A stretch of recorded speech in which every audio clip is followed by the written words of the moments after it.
नमस्कार दोस्तों, मैं हूं आपका अपना दोस्त जितेंद्र राठौड़।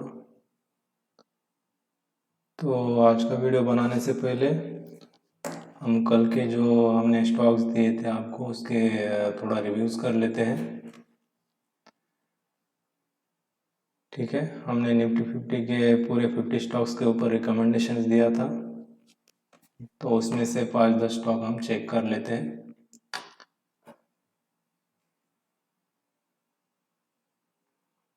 ठीक है दोस्तों, ये अदानी पोर्ट। जैसा कि मैंने आप लोगों को कहा था कि ये जो ग्रीन लाइन है ये बाइंग लेवल है और ऊपर का ये सेलिंग लेवल। ठीक है, तो ये बाइंग लेवल के ऊपर ओपन हुआ है और उस लेवल के नीचे आके क्लोज हुआ है। अगर उसको 5 मिनट में देखने की कोशिश करेंगे हम तो आप लोगों को बहुत अच्छा खासा व्यू दिखेगा उसमें कि जो फर्स्ट 5 मिनट की जो कैंडल है यहाँ पे उसने ओपन होते ही इस रेंज को ब्रेक कर दिया। ठीक है, बाइंग लेवल है, इसका मतलब ये नहीं है कि उसके पास स्टॉक आते ही कूद पड़ना है उसके अंदर कंफर्मेशंस लेनी पड़ती है, एक ट्रेंड डेवलप होने देना पड़ता है इंट्राडे के अंदर, और 9:30 10 10:30 बजे हमें ट्रेड एग्जीक्यूट करना पड़ता है। ठीक है, तो बहुत से लोग होते हैं कि पहले 1 मिनट की कैंडल में ही कूद जाते हैं मार्केट में, तो इससे मनी मैनेजमेंट जो है दोस्तों परफेक्ट होता नहीं है, लॉस की संभावना बहुत होती है और प्रॉफिट जो है वो बहुत कम मिलने की गुंजाइश होती है। ठीक है, तो ये 5 मिनट की कैंडल है, इसने जैसे हमारे इस सपोर्ट को ब्रेक किया तो आप देख सकते हो दिन भर डाउन साइड रहा, यहाँ से यहाँ तक लो लगाया, उसके बाद यहाँ से उसी बाइंग जोन में हमारे जाके उसी को टच करके वहाँ से नीचे घूम के उसी सपोर्ट से नीचे आके क्लोजिंग दे दी यहाँ पे। ठीक है, तो ये इस तरह से वर्क करता है दोस्तों। तो सारी चीज़ों को देखते हुए हम अगला जो स्टॉक है उसको देख लेते हैं। तो इस तरह से आप लोगों को 5 मिनट में दोस्तों स्टॉक्स को ऑब्जर्व करना है। ठीक है, अब एंट्री कन्फर्मेशंस, उसके बाद ट्रेंड कन्फर्मेशंस, ओपनिंग क्लोजिंग, ये बहुत सारी चीज़ें हमें एक स्टॉक को ट्रेड करते वक्त देखनी पड़ती है।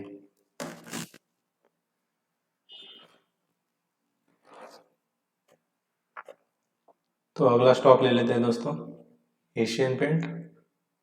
इसको डेली में दिखा देता हूँ पहले मैं आपको। तो ये देख सकते हो आप डेली में कि डेली में मैंने जो सेलिंग लेवल दिया था वहाँ से ब्यूटीफुली उसके नीचे ओपन होके हमारे सेलिंग लेवल को टच करके वो हमारे बाइंग लेवल को ब्रेक करके नीचे दूसरी रेंज में जाके अटक चुका है। ठीक है, मतलब क्लोज हो चुका है। तो 5 मिनट में इसका व्यू देख लेते हैं हम। तो जैसे कि आप लोगों को दिख रहा है कि ये जैसे ही सेलिंग लेवल के नीचे ओपन हुआ तो इसके ऊपर एक भी कैंडल ने क्लोजिंग नहीं दी, ऊपर जाके रिजेक्शन हुआ 5 मिनट की कैंडल में। वहाँ से जैसे ही गिरा है स्टॉक तेजी से वो हमारे डायरेक्टली बाइंग लेवल पे आके यहाँ पे एक सपोर्ट बना है, और उसके बाद जो लेग बनी है सेकंड, यहाँ पे देख सकते हो 10 बजे जो कैंडल बनी है 5 मिनट में उसने इस हमारे बाइंग लेवल के नीचे क्लोजिंग दे दी है, और उसी के नीचे सस्टेन होने के बाद वहाँ से इसी बाइंग लेवल के नीचे सस्टेन होने के बाद वो लेवल सेलिंग का क्रिएट हो गया, मतलब जो सपोर्ट था वो रेजिस्टेंस में कन्वर्ट हो गया। जब प्राइस नीचे आ जाता है सपोर्ट के तो सपोर्ट जो होता है वो रेजिस्टेंस में कन्वर्ट हो जाता है। ठीक है, और अगर प्राइस जब रेजिस्टेंस के ऊपर जाके क्लोज हो जाता है या सस्टेन करने लगता है तो वो जो रेजिस्टेंस है दोस्तों वो सपोर्ट में कन्वर्ट हो जाता है। तो इतनी सी जो छोटी बात है इसको अच्छे से याद रखिएगा। तो ये इस तरह से इसने डाउन साइड की एक मूवमेंट दी हमारी बाइंग लेवल के नीचे आके कंफर्मेशन देके। ठीक है, दूसरा स्टॉक देख लेते हैं, ये है एक्सिस बैंक। ठीक है, आप कल के वीडियो में देख सकते हो दोस्तों कि यही लेवल्स थे क्या, ताकि आपको अच्छा खासा कंफर्मेशन मिल सके। ठीक है, तो ये नीचे वाली हमारी बाइंग लेवल है दोस्तों।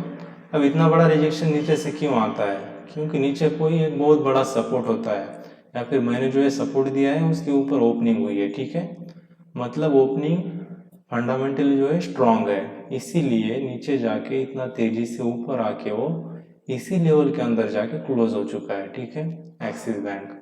तो हर स्टॉक में यही सिनेरियो काम करता है, हालांकि कोई पॉजिटिव ओपन होने के बाद उसी रेंज में जाके क्लोज दे देता है मार्केट क्लोज होते वक्त, और कुछ परसेंट स्टॉक ऐसे होते हैं जो सपोर्ट को रेजिस्टेंस में कन्वर्ट कर देते हैं, मतलब सेलिंग प्रेशर बहुत होता है, तो वैसे स्टॉक्स में जो लेवल्स होते हैं वो ब्रेक हो जाते हैं और क्लोजिंग दे देता है सपोर्ट के नीचे।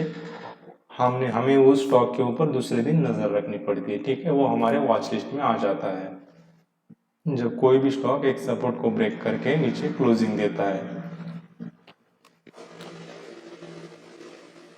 तो अगला स्टॉक देख लेते हैं दोस्तों, यहाँ पे बजाज ऑटो। तो बजाज ऑटो ने ब्यूटीफुल यहाँ पे हमारे लेवल्स के ऊपर वर्क किया है।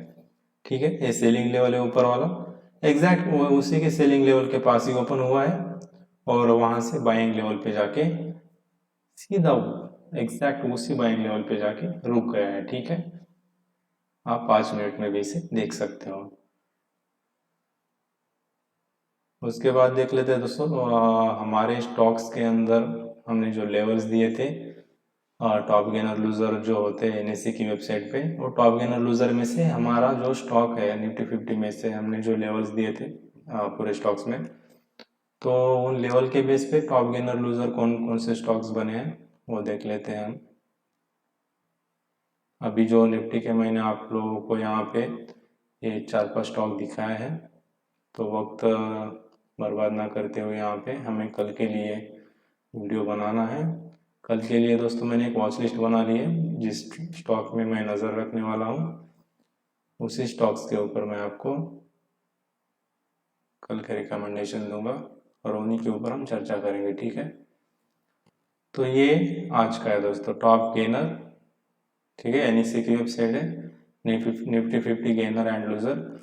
तो ये गेनर में जेएसडब्ल्यू स्टील है, टेकएम, टाटा स्टील, हिंडाल्को, इंडसइंड बैंक। ठीक है, तो ये इसमें 3 स्टॉक दिख रहे हैं हमें, सिर्फ मेटल सेक्टर के हैं, टेकएम आईटी सेक्टर का, इंडसइंड बैंक प्राइवेट बैंक का। ठीक है, मतलब निफ्टी बैंक का।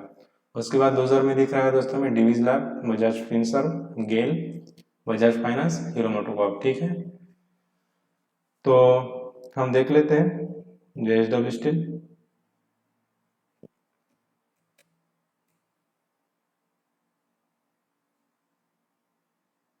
तो ये रहा दोस्तों जेएसडब्ल्यू स्टील, जैसा कि आप कल के वीडियो में आराम से चेक कर सकते हो, यही लेवल है क्या, 414.75 ये लेवल है बाइंग का और सेलिंग का ऊपर वाला।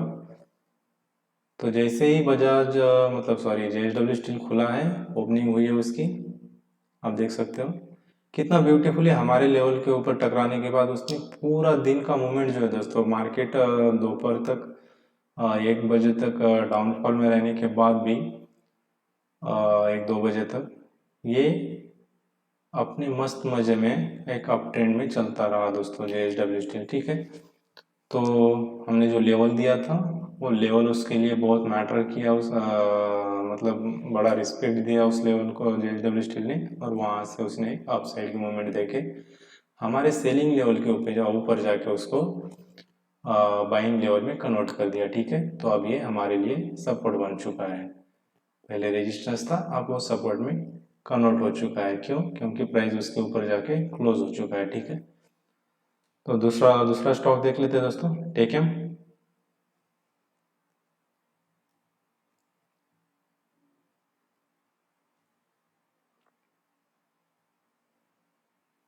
तो टेकएम बाइंग लेवल यहाँ पे था दोस्तों बहुत नीचे, ऊपर वाला सेलिंग लेवल। ठीक है,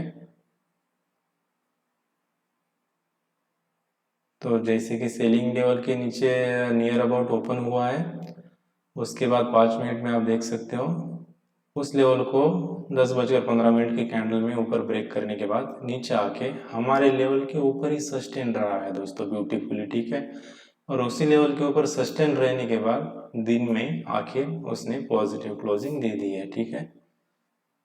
उसके बाद ले लेते हैं दोस्तों टाटा स्टील।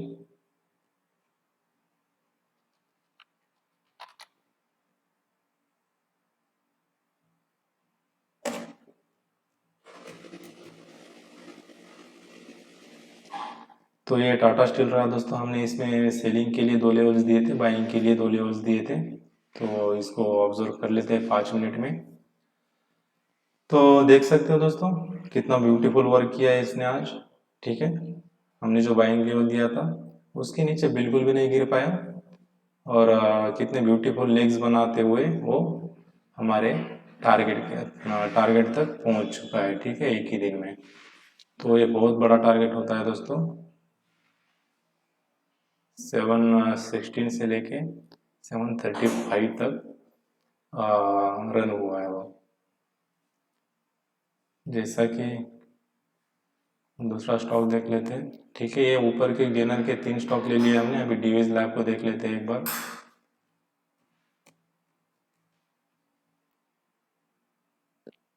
तो ये डिवीज लैब रहा दोस्तों, मैंने कहा था इसमें कोई मूवमेंट नहीं आएगी कल, ठीक है, क्योंकि ये जो सेलिंग लेवल है और जो बाइंग लेवल है ये उसके अंदर अगर ओपन होता है तो मूवमेंट कम आने की संभावना है, ठीक है।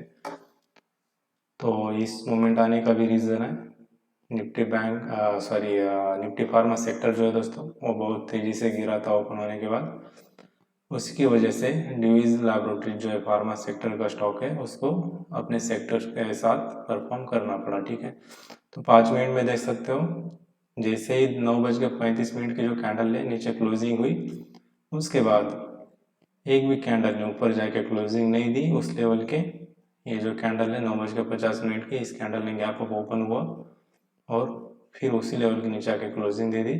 तो इस लेवल से देख सकते हो कितनी तेजी से डिवीज लैबोरेटरीज गिरा है, ठीक है। तो अपना खुद का भी थोड़ा बहुत दिमाग लगाइएगा और उन लेवल्स के ऊपर इमीडिएटली कूद मत जाइएगा, मतलब कोई ट्रेड वगैरह एग्जीक्यूट करने की ज़रूरत नहीं है। आराम से ऑब्जर्व कीजिएगा, उसमें पैटर्न को बनने दीजिएगा। एटलीस्ट 9:45 के बाद ही या 9:30 के बाद ही किसी भी स्टॉक में इंटर करने की हिम्मत रखिएगा, ठीक है। अगर उससे पहले आप अगर हिम्मत जुटा लेते हो किसी स्टॉक में एंट्री करने की तो आपके लॉस जाने के चांसेस बहुत ज़्यादा बन जाते हैं यहाँ पर, ठीक है दोस्तों। यहाँ पे पेशेंस चाहिए, उसके साथ इमोशंस को साइड में रखना पड़ता है। तो कल के लिए स्टॉक देख लेते हैं। ये मेरी एक्शन लिस्ट है जो कल के लिए मैंने ट्रेडिंग के लिए स्टॉक्स निफ्टी 50 के अंदर के जो है वो वॉच लिस्ट में लिए हुए हैं, एक्शन लिस्ट में। तो ये निफ्टी है दोस्तों। तो जैसा कि हम देख रहे हैं निफ्टी में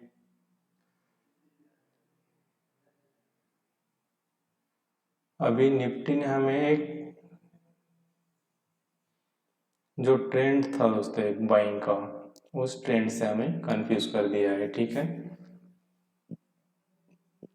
क्योंकि इस तरह का पैटर्न बनता नहीं है दोस्तों अगर उसे अप ट्रेंड में जाना होता या फिर डाउन ट्रेंड में जाना होता। अभी भी कोई डाउन ट्रेंड के इंडिकेशंस नहीं है, ठीक है। अगर डाउन ट्रेंड में जाना ही होता दोस्तों तो इतनी बड़ी जो वीग है, मतलब ये जो लेग है शैडो, बहुत से लोग इसे शैडो बोलते हैं, मतलब ये जो शैडो है आज की, ये इतना बड़ा बाइंग प्रेशर आके ऊपर हमारे लेवल के अंदर जाके क्लोजिंग नहीं देता दोस्तों, ठीक है। हमने इसके अंदर ये 2 लेवल, ये नीचे वाले सपोर्ट दिया था और ये एक लेवल था, ठीक है। ये वाला कल ग्रीन था सपोर्ट, आज वो रेजिस्टेंस में कन्वर्ट हो चुका है। तो ये ऊपर वाला लेवल दिया था, उसी को ब्रेक करने के बाद इसे निचले वाले लेवल को भी ब्रेक करके वो उन दोनों लेवल के बीच में आके उसने क्लोजिंग दे दी है, ठीक है। तो कल के लिए हमारे पास ये तीनों लेवल है दोस्तों। इन तीनों लेवल के ऊपर ठीक है। ये ऊपर की जो ये ग्रीन लाइन है जो अभी रेजिस्टेंस में कन्वर्ट हो चुकी है, ये हमारे लिए सेलिंग लेवल रहेगा। इसका ब्रॉड व्यू अभी हम नहीं करेंगे, इंट्राडे के पर्पज़ के लिए कल के 16 मार्च के लिए मैं इसमें व्यू दिखा देता हूँ आपको। ये तीनों लेवल्स है, ठीक है। अगर ऊपर जाने की कोशिश करता है दोस्तों तो ये जो रेजिस्टेंस है ये ऊपर वाला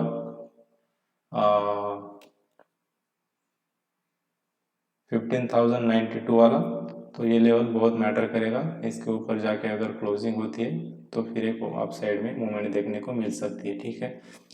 लेकिन हालांकि ऐसा कोई पैटर्न बना नहीं है, अभी लोअर लो फॉर्मेशन में चल रहा है निफ्टी, और अच्छी खासी वीकनेस भी देखने को मिली है और बाइंग प्रेशर भी देखने को मिला है, ठीक है। तो इसका और भी एक बड़ा रीज़न है दोस्तों कि मार्केट नीचे गिरते हुए अचानक से इतना ऊपर कैसे सस्टेन हो गया, ठीक है। अचानक से क्लोजिंग में इतना स्ट्रॉन्ग कैसे बन गया, तो उसका रीज़न है दोस्तों ये क्या है, यूएसडी आईएनआर। तो जैसा कि आप लोगों को मैंने कहा था, एक यूएसडी आईएनआर मतलब डॉलर का चार्ट है, इसको देखे बिना हम निफ्टी के चार्ट को देखते नहीं है, ठीक है। हम क्योंकि 9 बजे निफ्टी को ओपन होने से मतलब हमारा मार्केट ओपन होने से 15 मिनट पहले खुल जाता है, तो 15 मिनट पहले हमें पता चल जाता है कि कहाँ पे खुल रहा है, वीक है या स्ट्रॉन्ग है। और क्लोजिंग भी जब होती है दोस्तों इसकी तो 5 बजे होती है शाम को, ठीक है। मतलब हमारा मार्केट क्लोज होने के बाद 3:30 बजे के बाद 1.5 घंटा एक्स्ट्रा चलता है, तो हमें इससे अच्छा खासा अंदाज़ा लग जाता है कि ये क्लोजिंग में 3:30 बजे के बाद इसने 1.5 घंटे में किस तरह की मूवमेंट की है, और हमारा मार्केट ओपन होने से पहले 15 मिनट में इसने किस तरह का मूवमेंट दिया है, ठीक है। जो जैसे कि ये दिन भर गिरता ही रहा दोस्तों डॉलर, क्योंकि मैंने आपको एक बहुत स्ट्रॉन्ग सपोर्ट दिया हुआ था यहाँ पे, इसी सपोर्ट के नीचे 12 मार्च को क्लोज हुआ, और आज जो है दोस्तों इसी सपोर्ट के नीचे ओपन हुआ है। और जैसा कि मैंने कहा था इसके नीचे ओपन होने के बाद वो डॉलर एक वीकनेस दिखा सकता है, ठीक है। तो अच्छी खासी मूवमेंट देखने को मिली डाउन साइड में, तो इसके अपोजिट में हमारे निफ्टी को तो ऊपर जाना ही था। तो उसी का एक फंडामेंटल वीकनेस होने के बाद डॉलर के कंपैरिजन में इसको वापिस सपोर्ट के अंदर जाके क्लोज होने की ज़रूरत क्यों पड़ी, क्योंकि डॉलर जो है दोस्तों वो बहुत वीक था, इसीलिए इसने एक अपसाइड की मूवमेंट दिखाई क्लोजिंग में, ठीक है। तो कल के लिए ये तीनों लेवल्स हैं, इनके ऊपर नज़र बनाए रखिएगा। बैंक निफ्टी में ऑलरेडी पैटर्न ड्रॉ करके रखा हुआ है मैंने, तो कल के लिए बैंक निफ्टी के अंदर जो लेवल रहने वाले हैं वो ये है जो मैंने आपके स्क्रीन पर दिए हुए हैं, ठीक है।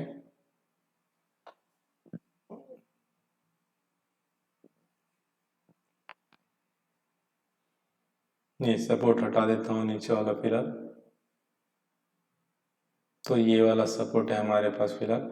तो इस सपोर्ट के ऊपर हमें इस ऊपर वाले रेजिस्टेंस तक कल प्रोसीड करना है, ठीक है। हमें ये डिस्टेंस कल देखने को मिल सकता है, मतलब ये ऊपर वाला लेवल और ये नीचे वाला लेवल।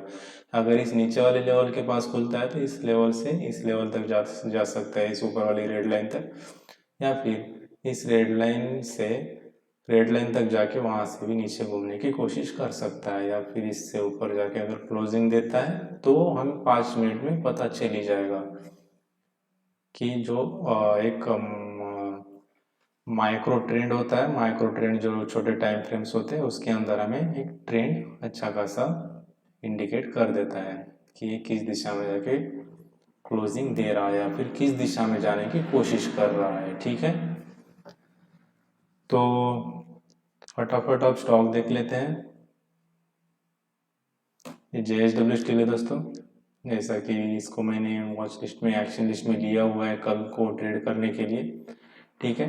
तो ये हमारा बाइंग लेवल है दोस्तों, और टारगेट जो है वो हम कल पूरा दिन क्लोजिंग तक इसको होल्ड करेंगे अगर ओवरऑल मार्केट स्ट्रांग होता है तो, ठीक है। तो ये JSW स्टील है दोस्तों, 426.60 इसके ऊपर ओपन होता है तो इसके अंदर कोई भी सेलिंग मत कीजिएगा। इसके अंदर अगर बाइंग अपॉर्चुनिटी मिलती है तो आपको बाय ही करना है सिर्फ, don't sell above this level. Okay, और ये टाइटन है दोस्तों, अच्छा खासा बाइंग प्रेशर मिला है नीचे से, और हमारे दोनों सेलिंग लेवल जो थे उसके ऊपर ओपन हुआ था और उसी के ऊपर वो जाके क्लोजिंग दी है। तो कल में इसके अंदर भी एक बड़ा टारगेट मिल सकता है बाइंग साइड में। तो देखते हैं 1487.65, 1481.65, 14 मतलब 1487 के ऊपर अगर ओपन होता है तो हम इसमें बाइंग के लिए एक ट्रेडिंग अपॉर्चुनिटी फाइंड करेंगे। ठीक है, इन रेड लाइन के ऊपर अगर ओपन होता है दोनों तो कोई हम सेल नहीं करेंगे। ठीक है, इसको इग्नोर करेंगे सेलिंग के लिए। तो ये टेक महिंद्रा है दोस्तों, तो इसी में भी एक रेजिस्टेंस ब्रेक हुआ है और क्लोजिंग ऊपर हुई है।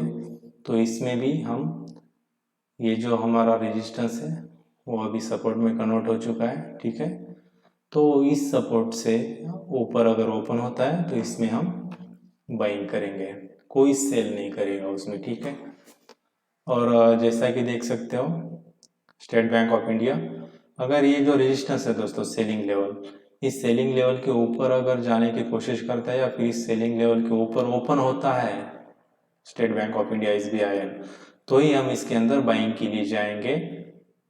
इसके ऊपर ओपन होता है तो 386 के ऊपर। ठीक है, और ये नीचे वाला जो सपोर्ट है यहाँ से एक बाइंग लेवल है, और अगर इस दोनों रेंज के अंदर ओपन होता है, अगर ओवरऑल मार्केट वीक होता है तो 386 का जो लेवल है दोस्तों वो सेलिंग के लिए हमारे लिए बहुत ही बढ़िया काम करेगा। ठीक है, तो ये कोटक बैंक है दोस्तों।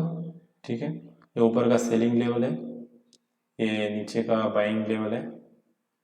ठीक है, हमने कल सिर्फ ये ऊपर वाला एक ही बाइंग लेवल दिया था, तो आप देख सकते हो उसके ऊपर ओपन हुआ है और नीचे जाके उसने क्लोजिंग दे दी है। ठीक है, 5 मिनट में देख सकते हो पहली कैंडल में बहुत बड़ी मूवमेंट हो चुकी है, फिर हमारे बाइंग लेवल को उसने दिन भर टच नहीं किया है।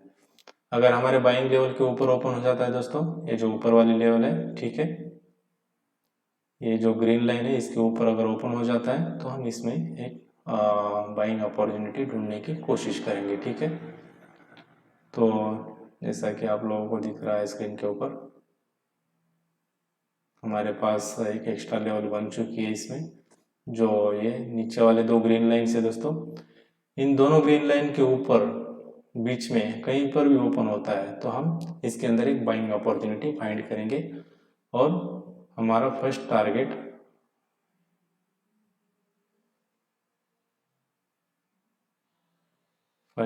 रहेगा दोस्तों कोटक महिंद्रा में यहाँ तक। उसके बाद जो सेकंड टारगेट है आपको दिख ही रहा है स्क्रीन के ऊपर, ऊपर वाला रेड लाइन। ठीक है, तो ये नीचे वाले जो दो ग्रीन लाइन है, अगर इन दोनों ग्रीन लाइन के नीचे ओपन होता है तो ही हम इसके अंदर सेलिंग अपॉर्चुनिटी फाइंड करेंगे, अदरवाइज डोंट बाय बिलो।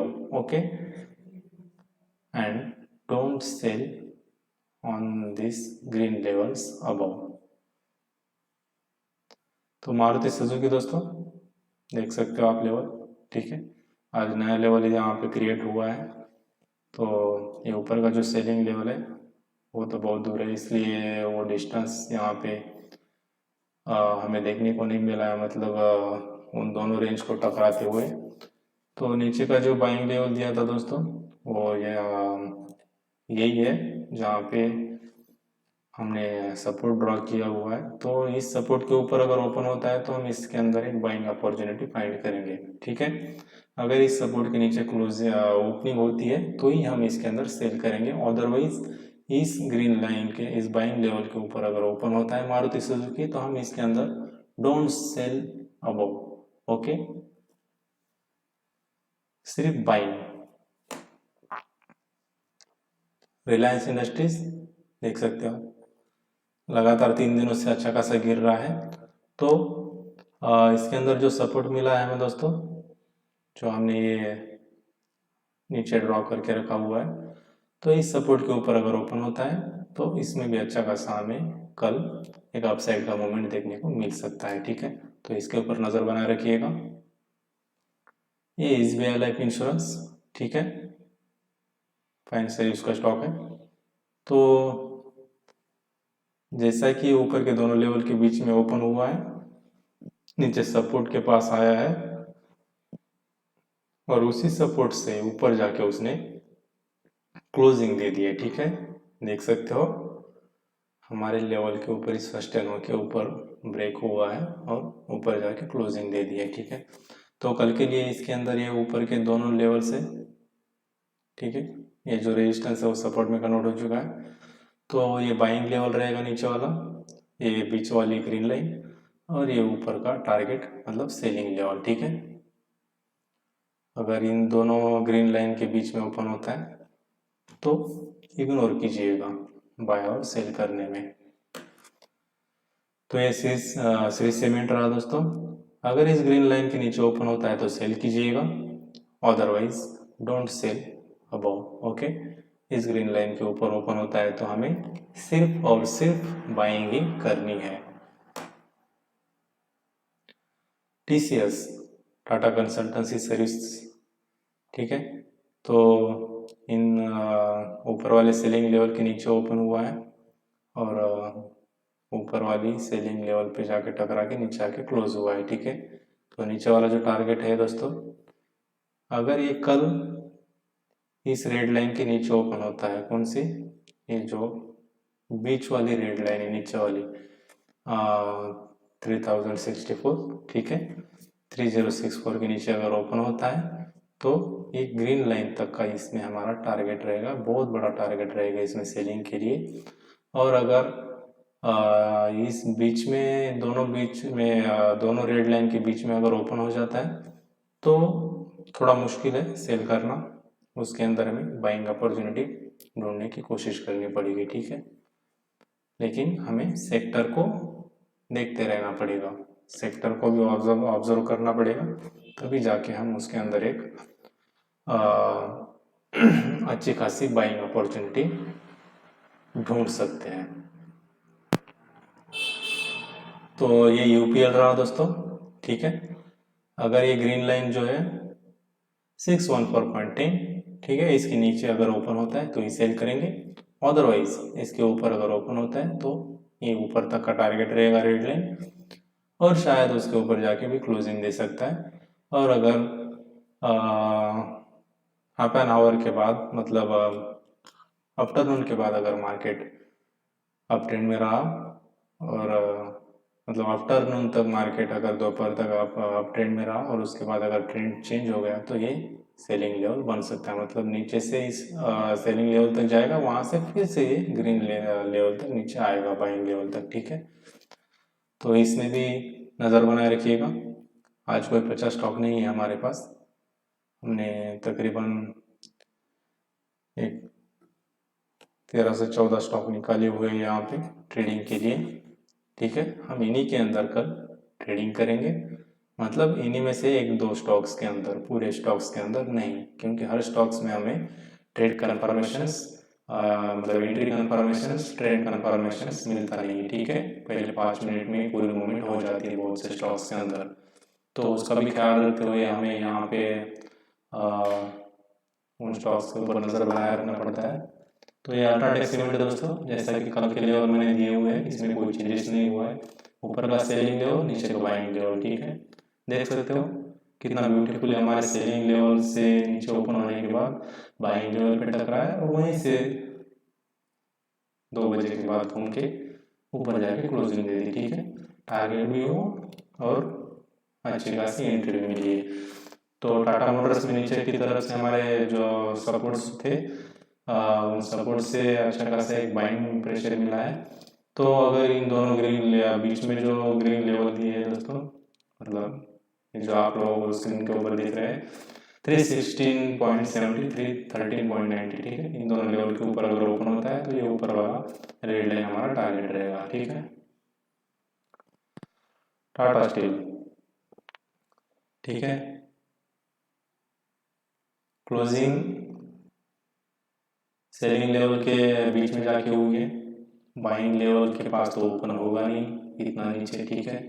अगर इन दोनों रेड लाइन के ऊपर अगर ओपन हो जाता है दोस्तों, इसमें तो सोने पे सुहागा इसके अंदर भी हम एक बाइंग अपॉर्चुनिटी फाइंड आउट करेंगे। अदरवाइज अगर इन दोनों रेंज के अंदर ही ओपन होता है और सेलिंग कंफर्म करता है, ओवरऑल मार्केट सेलिंग प्रेशर में रहता है, तो हम इसके अंदर एक सेल अपॉर्चुनिटी फाइंड करेंगे सेक्टर को वॉच करते हुए, और ये जो ग्रीन लाइन है वो हमारा टारगेट रहेगा। ठीक है, तो यहाँ पे पूरे स्टॉक्स रिकमेंडेशंस मैंने दे दिया है। पूरे स्टॉक्स के ऊपर हमारी अच्छी खासी चर्चा हो चुकी है आज। ठीक है, पूरे 50 स्टॉक्स के ऊपर हमने आज कोई व्यू नहीं रखा है, जिसके अंदर अच्छा खासा पैटर्न बना है, जो अच्छी खासी क्लोजिंग दी है जिन स्टॉक्स ने, उन स्टॉक्स को हमने कल के 16 मार्च के ट्रेडिंग सेशन के लिए आप लोगों के लिए प्रोवाइड किया है। तो ये निफ्टी का चार्ट रहा दोस्तों। निफ्टी को ट्रैक करने के लिए एक छोटी सी और चीज़ बता देता हूँ। जैसा कि हम SDINR के चार्ट को देखते हैं डॉलर को, उसी के साथ NSE की वेबसाइट पे जाइएगा। ठीक है, ये पुरानी वेबसाइट है, मैं टाइप करके दिखा देता हूँ आपको। जब आप इस लिंक के ऊपर टाइप करोगे तो आपको NSE इंडिया NSEindia.com, ठीक है। हम ज़्यादातर इसी वेबसाइट का इस्तेमाल करते हैं हमारे स्टॉक्स में जो भी हरकतें हो रही है उनको देखने के लिए। तो ये नई वेबसाइट है दोस्तों NSE की। तो ये मार्केट डाटा आपको दिख रहा है, मेरा कर्सर दिख रहा होगा आपके स्क्रीन के ऊपर। तो मार्केट डाटा में जाने के बाद दोस्तों प्री ओपन में जाना है। ठीक है, और प्री ओपन में जाने के बाद आपको यहाँ पे ये जो चीज़ दिख रही है दोस्तों, मैंने जो अभी यहाँ पे मार्क की है, ठीक है, निफ्टी 50 है, उसके आगे यहाँ पे दिख रहा है आपको चेंजेस। ठीक है, ये बहुत ही इंपॉर्टेंट है दोस्तों, क्योंकि ये 9 बज के ओपन होता है प्री ओपन मार्केट। ये देख सकते हो आप, pre open closed, pre open order collection closed 15 मार्च का। तो 9:07 ठीक है, तो अराउंड 9:07 तक चलता है, मतलब 7-8 मिनट चलता है ये प्री ओपन सेशन। ठीक है, तो 7 मिनट के सेशन में हमें पता चल जाता है कि जो निफ्टी 50 के 50 स्टॉक है उसमें से एडवांसेस, मतलब फंडामेंटली जो स्ट्रॉन्ग है दोस्तों, ग्रीन में ओपनिंग जो हो रहे हैं प्री ओपन के अंदर टाटा कलेक्शन में, वो 42 स्टॉक थे आज। ठीक है, तो ऑब्वियसली 42 स्टॉक है तो हम कोई सेलिंग का व्यू रखते नहीं। ठीक है, तो उसके अंदर हमें बाइंग अपॉर्चुनिटी ढूंढनी थी। तो 42 स्टॉक अगर एडवांसेस में है तो मार्केट इतना गिरा क्यों? तो गिरने के बाद उसने करेक्ट भी कर लिया अपने आप को, जैसा कि एडवांसेस में 42 स्टॉक्स थे, मतलब फंडामेंटली मार्केट स्ट्रॉन्ग था। हमें सुबह में ही मार्केट ओपन होने से पहले ही पता चल गया था। ठीक है, और डिक्लाइंसेस में आप लोग देख सकते हो सिर्फ 8 स्टॉक ही थे। तो एवरेज अगर देखा जाए तो ओवरऑल 90% जो स्टॉक्स है दोस्तों, 85% स्टॉक वो फंडामेंटली जो प्री ओपन में है वो स्ट्रॉन्ग हो रहे थे। ठीक है, तो ये चीज़ बहुत मैटर करती है दोस्तों, मार्केट ओपन होने से पहले इसको देख लिया करो। एक 30 सेकंड के लिए, 1 मिनट के लिए इसके ऊपर नज़र घुमा दिया करो, क्योंकि ये बहुत बड़ी चीज़ है हमारे इंडियन मार्केट को ट्रैक करने के लिए। डिक्लाइंसेस में अगर ज़्यादा से ज़्यादा स्टॉक होते हैं तो उस दिन जो मार्केट का व्यू रहेगा दोस्तों, वो ऑब्वियसली एक सेलिंग प्रेशर ही जनरेट हो सकता है। ठीक है, प्री ओपन डाटा कलेक्शन इसका बहुत बड़ा सीक्रेट है दोस्तों, वो हम आपको आने वाले अगले कुछ वीडियोस में धीरे धीरे बताते रहेंगे। ठीक है, तो आज के लिए दोस्तों बस इतना ही। ठीक है, मिलते हैं कल की अगली वीडियो में। तब तक के लिए मैंने जो लेवल्स दिए हैं उन लेवल्स को नोट डाउन कर लीजिएगा, और चाहे तो आप अपने चार्ट के ऊपर ड्रॉ कर लीजिएगा और उनके ऊपर अच्छी खासी नज़र बनाए रखिएगा, ताकि आप लोगों को नुकसान होने से आप मार्केट से बच सको। ठीक है, तो कल की वीडियो की लिंक मैं डिस्क्रिप्शन में डाल दूँगा, आप वो भी वीडियो देख सकते हो। तो मिलते हैं दोस्तों कल की वीडियो में। Good night, take care, bye bye.